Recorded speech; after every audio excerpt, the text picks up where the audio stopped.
Fall is right around the corner, and it's time to celebrate with good food, craft beer, if you're old enough to drink, and maybe some pumpkin spice. Today on Fox 45 News, we spoke with business owners in Fells Point about the Fells Point Fall Festival happening this weekend. So what all is happening? Because you look like you've got all the makings of a really good party. It's our inaugural festival. It's Broadway Square, Fells Point. We've got local beers, Max's Pit Beef, Pit Turkey, Pork Barbecue, which I'm cooking. Go figure. I don't know. I don't understand it. I just want to say thanks for Ron. I'll do the food. I did. I said, here it is. All weekend, kids events, live music all weekend, Deep Eddy crushes, Sagamore cocktails. Ravens cheerleaders coming out Saturday. All right. Mr. Trash Wheel will be there for the kids. We have a big kids zone. We have beer.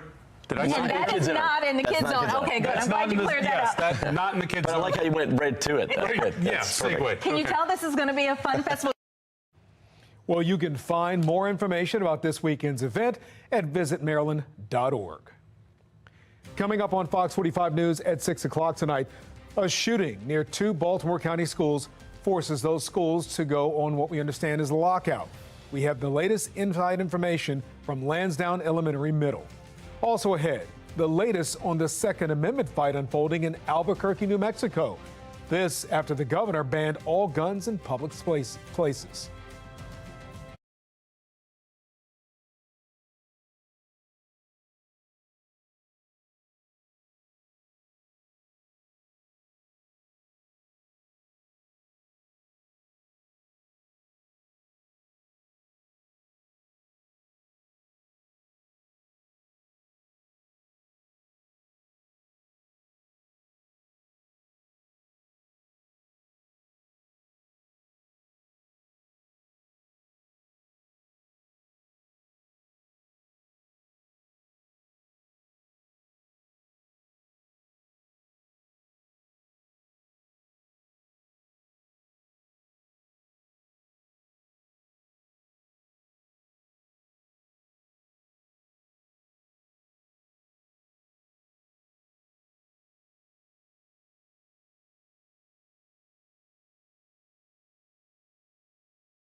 Live from WBFF in Baltimore, this is Fox 45 News at 6.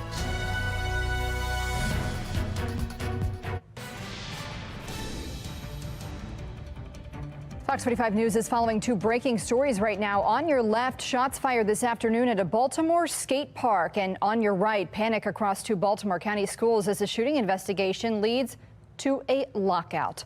Thanks for joining us. I'm Maxine Stryker. Kai Jackson is at the alert desk now with the very latest on these 2 breaking stories. Kai? Maxine, let's begin in Baltimore County first. That's where we got an update about a few minutes ago. At this hour, students at Lansdowne Elementary Middle School have been released. This is what we understand. County police confirm a young person was found shot around 2 o'clock this afternoon. That shooting investigation put those schools on lockout. Police say the juvenile shot is not enrolled with Baltimore County Public Schools, and police were not able to provide any additional information about suspects. But a parent we spoke with said he witnessed police taking someone into custody. I don't know the circumstances of why they got into a shootout, whatever it was, but whatever it is, they should have never had access to firearms. And I don't want to hear nothing about Gun control is irrelevant. Gun control is stupid, the way they have it set up in Maryland. Criminals are gonna break the law regardless. So they don't care about your laws. That shooting did not happen on campus. Right now, there's no word of the condition of the person shot. At the same time, a large police presence is happening near Roosevelt Skate Park in North Baltimore. Fox 45 News cameras caught police making an arrest. Police say they responded to a call for gunshots. City police is calling the incident an aggravated assault. They say the victim was not hurt and the suspect returned to the scene where they were taken into custody. Maxine? Kai, thank you. Well, the alarming spike in car thefts across Baltimore has hit Fox 45 News. A car in our station's parking lot stolen in the middle of the night. Surveillance video capturing the act happening in a matter of minutes. Alexa Ashwell spoke with the employee and has that video. Behind me, the parking lot here at Fox 45 News, where one of our employees had their personal vehicle stolen. I want to show you some of the glass here. This is the window, the passenger side window that was busted out, and then the criminals tossing it over the fence here. Our employee adding to the more than 7,000 victims, 7,000 cars that have been stolen across the city so far this year. Criminals targeting a Fox 45 News employee's car, and it was all captured on our station's security cameras. The way they did it, they look like bros. The victim, Kiera Atkins. Right here is where I was parked. Walking us through the crime that's impacted several thousands of people here in Baltimore. I'm like, where's my car? I'm clicking it, and maybe I put it somewhere else. Atkins works overnight here at Fox 45 News, so it wasn't until she finished her shift at 8 this morning that she realized her car, a Kia, was no longer in the station parking lot. A quick check of the security cameras capturing this. Watch as the suspects drive by Fox 45 News. Off camera, turning around, then reappearing and stopping their car. The suspects jump out. Two of them walking into the parking lot, peeking into the car, and then returning with tools. That's crazy. That's absolutely insane. The suspects breaking into the car and riding off in it in just 3 minutes. I was mad. I'm mad. I'm watching 4 little kids, maybe 15, 16, jump out of a car 1:30 in the morning. The number's alarming. So far this year, there have been more than 7,000 cars stolen in Baltimore, according to the latest data posted by Baltimore police. That's an average of more than 27 cars stolen a day across the city, and is a more than 200% increase compared to the number of thefts this time last year. The general reason why cars are stolen nowadays or carjacked is to provide a vehicle to commit other crimes. And by and large, those crimes are being committed by juveniles, some as young as 12, 13 years old. Mayor Brandon Scott and acting BPD Commissioner Rich Worley have acknowledged the problem. The city recently distributed wheel locks to deter criminals and joined a lawsuit against Kia and Hyundai that argues its faulty equipment has led to this nationwide issue. But the crime not slowing. And some of these armed robberies, auto thefts, and carjackings are leading to shootings and homicides, like the shooting death of Daryl Benner, killed just steps from his home in Canton by suspects who police say were stealing his nephew's car. He did take his final breath laying in my lap. As for Atkins, she filed a report with police and says investigators told her a license plate reader picked up her car on North Avenue. But where it is now and who stole it, unsolved. It's frustrating, you know, I have to go through all this other extra financial situations with it, so it's really frustrating. Thankfully, no one was hurt in this case. Anyone with any information is asked to call police. In North Baltimore, Alexa Ashwell, Fox 45 News. This week, the House Judiciary Committee will hear from the Department of Juvenile Services and prosecutors as the spotlight continues to shine on the juvenile crime crisis. Fox 45's Mackenzie Frost explains how we got here and what's at stake. When we're talking about juvenile justice, really the conversation should start here in Annapolis. And some critics of the system are hoping come January, when lawmakers return, this won't be the only thing under construction. We're hearing from parents, police, and prosecutors all say the same thing. They say that current juvenile justice laws aren't working.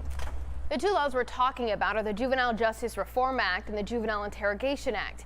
I want to have attorney Jeremy Eldridge explain what we're talking about. Before the police interact with this child, meaning someone under the age of 18, that they have to contact, number one, the parent or legal guardian, and number two, they have to supply an attorney. If a child is under the age of 14, 13 and below, then they cannot be charged as an adult, which drastically changes the landscape of criminal prosecution in Baltimore, only because we have so many youthful offenders being charged with very serious crimes. If you are not 14 and younger, and you are alleged to have committed a crime, then you can have your case heard within the juvenile court. In January, the Anne Arundel County Police Department sent this list of crimes that they said couldn't be filed against kids who were 13 years old or younger because of the changes in the law. And it was after this list that people really started to pay attention to this rise in juvenile crime. In Prince George's County, a 15-year-old was caught on camera in a brutal bus attack. That sparked more frustration, and leaders started calling out the laws. Under the new laws of the state of Maryland, it has become more difficult for police to question young people about anything. We have 15 and 14-year-olds running about our community at 1, 2, 3 o'clock in the morning, armed and dangerous, unaccountable, and unafraid. None of us feel safe. I don't feel safe stopping at a gas station to get gas. Some of these kids are never charged. We obtained police records showing an 11-year-old in Baltimore County was arrested 13 times. Always released to his parents, never charged. In Baltimore City, a mom reached out to us because she didn't know what else to do.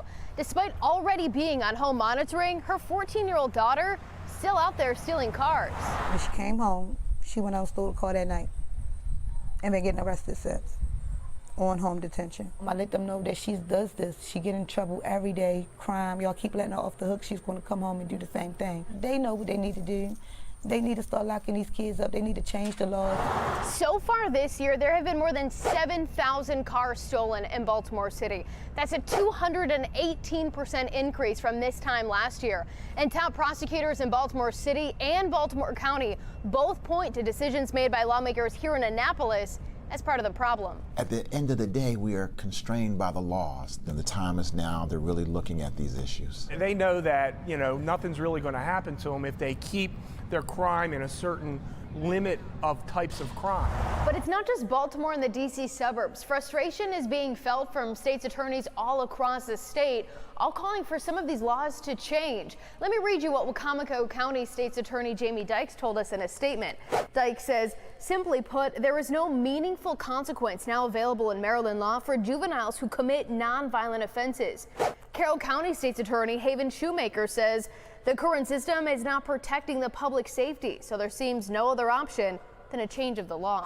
The call for change is coming from both sides of the political aisle, too. We have Baltimore City Mayor Brendan Scott, a Democrat. He says that the juvenile justice system needs to be rebuilt. But some lawmakers, like Democratic Senator Joe Carter, she says that everyone we've talked to is wrong. The belief that laws need to be changed because nothing can be done is part of a false narrative that's been spread. With parents, prosecutors, and police all saying something needs to change, it begs the question, will lawmakers listen? Until lawmakers get serious about combating this juvenile crime crisis in their communities, you're going to continue to see the same results. Governor Wes Moore has already said there will not be a special legislative session to deal with the juvenile crime crisis, teeing lawmakers up to handle the problem in January.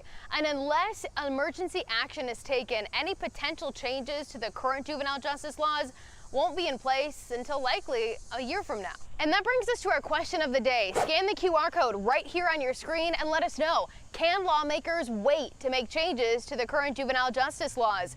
We'll check back in on the results later in the newscast. In Annapolis, I'm Mackenzie Frost.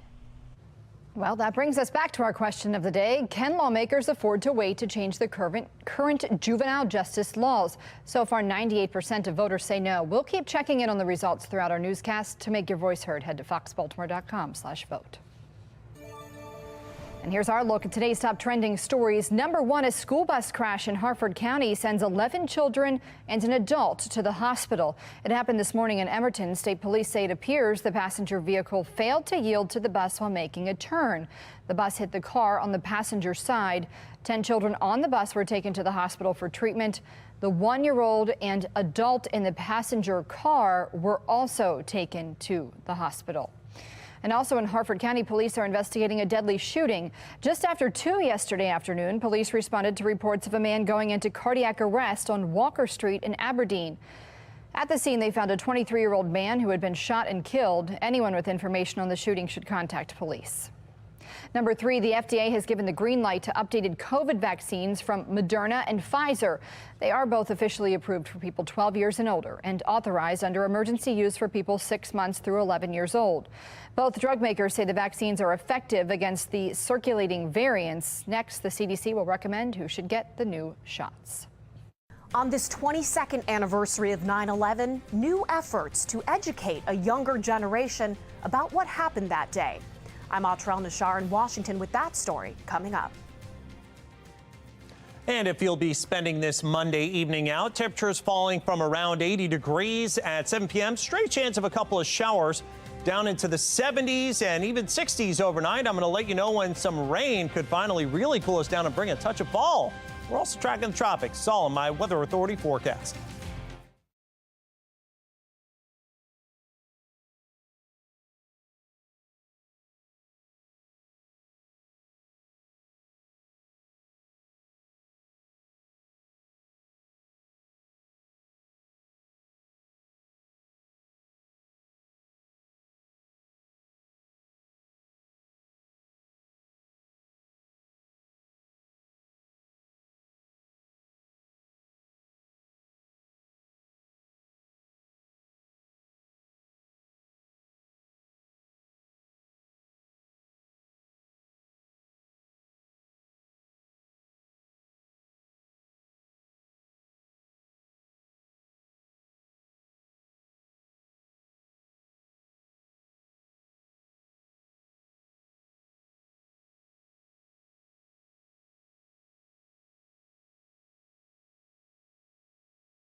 Search and rescue crews are working to find survivors after a powerful earthquake in Morocco.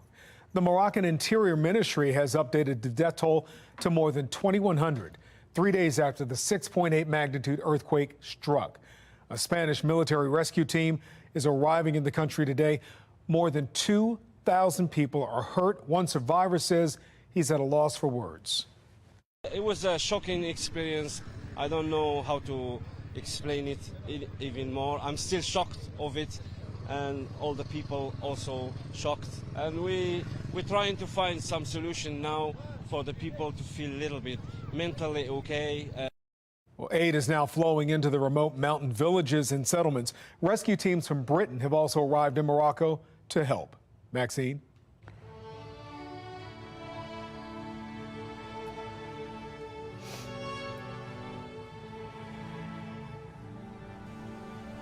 A day of remembrance across the nation as we mark 22 years since the deadly attacks of September 11th, 2001. From New York to Washington, D.C. to Annapolis, even right here in Baltimore, Americans today making sure the legacy of those who lost their lives on that day are never forgotten. National correspondent Atra El-Nashar reports on the work being done to keep the memories of victims alive. The nation marking 22 years since the terrorist attacks that took the lives of nearly 3,000 people. Today, we've had a national tragedy. Two airplanes have crashed into the World Trade Center in an apparent terrorist attack on our country. The attacks traumatized millions and caused years of illness for many of the first responders and ordinary people who rushed toward danger to help. At the World Trade Center, the Pentagon, and Shanksville, Pennsylvania. Yearly rituals to honor and remember the victims held at those three sites Monday morning. I'm especially moved to be here with the family members of those we lost, with the survivors of the attacks, and with the first responders. For an entire generation of young Americans, 9/11 isn't a memory. It's a chapter in history they weren't alive yet to see. We have 75 million Americans who have no living memory of the day. Donna Gibson, executive director of Friends of Flight 93 National Memorial, says that's why her group is holding a National Day of Learning with the National Park Service to keep the story of 9/11 alive and relevant. Hopefully, by learning about what happened on 9/11 and seeing that as bad as it was, we overcame it and we came out on the other end a strong America, I believe. Teaching lessons, she says, of hope and heroism. This year, we once again saw many children participate in the readings of the names of the victims. It's a list that is still growing 22 years later. Using advanced DNA testing, just last week, officials were able to identify 2 more victims of the attacks, and another 43 names have been added to a list of New York first responders who've died of 9/11 related illness. In Washington, I'm Atra El-Nashar. All right, taking a look at our Fox triple cast this evening. You see there the Mile 1 Cam and the Toyota Eastern Harbor Skycam looking pretty good. We've got some partial sunshine right now, and yeah, there's signs of our next weather maker that are going to be moving our way. Let's take a look at that regional view of the radar, and we zoom things around. You can see some scattered showers here just north of Towson and all the way back to Elkton and Middletown in northern and eastern portions of Cecil County, as well as heading into northern Delaware.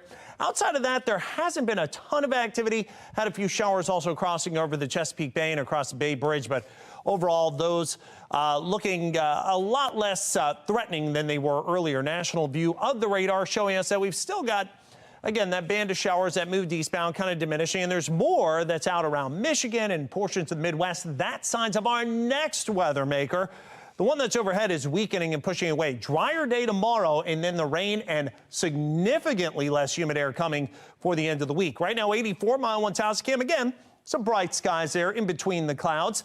And the next system that's coming our way, this big cold front that's coming for the middle and end of the week, going to help us out with this. Hurricane Lee, right now a Category 3, threatening Category 4. But the good news here is, again, for our purposes, keep that track off the coast, and the computer models stay off the coast as well. Now, that doesn't mean that New England and portions of eastern Canada couldn't be affected with a much more direct hit, but around here, again, those high seas. Look at some of those seas up to 10, 20 feet just offshore into the early weekend. But around here, once again, I think it's just going to be the high seas and rip currents at the beaches. Hurricane Margot, also well offshore, and then there's a high chance of development that's going to gobble up this low chance of development out in the eastern portion of the Atlantic. That's going to be another thing to watch as we head well into the weekend and next week. So overnight tonight into early tomorrow morning, any evening showers gone. It's kind of a muggy start tomorrow, and then more rain moves in and much drier weather by the end of the week. We're breaking it all down in the exclusive 10-day forecast. I'm Kayla Gaskins. Coming up, the latest on the Second Amendment fight unfolding in New Mexico after the governor's ban of guns in public places.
New Mexico officials are now calling for their governor's impeachment. This after she issued a temporary ban on firearms through a public health emergency.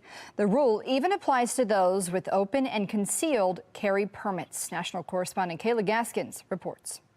New Mexico Governor Michelle Lujan Grisham imposing a 30-day ban on guns in public places in and around Albuquerque. The move, a response to recent shooting deaths of 2 children. It is time to declare an end to this kind of violence. It is, in fact, an epidemic.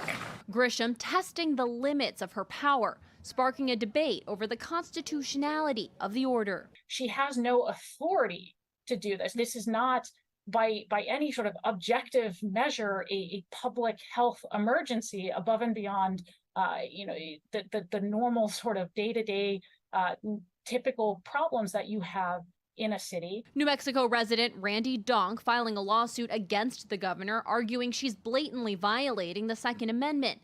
We spoke with Gun Owners of America, the group representing Donk in his fight. The governor has basically acted as a dictator and has tried to vacate and denounce anyone from legally defending themselves. This is tantamount to tyranny. Even strong supporters of gun control say the governor went too far. Democratic Congressman Ted Lieu from California tweeting, "No state in the union can suspend the federal constitution." To which Grisham fired back, "Hey Ted, conceal and open carry are state laws that I have jurisdiction over."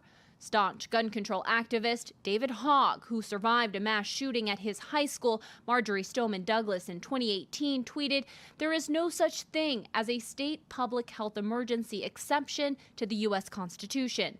Albuquerque's Democratic sheriff making it clear during a press conference Monday how his department will handle the order. We don't agree on this at all. This is unconstitutional, and we're not enforcing it. Despite the sheriff's comments, a spokesperson for the governor said state police will enforce the order and issue citations for all who violate it. I'm Kayla Gaskins reporting.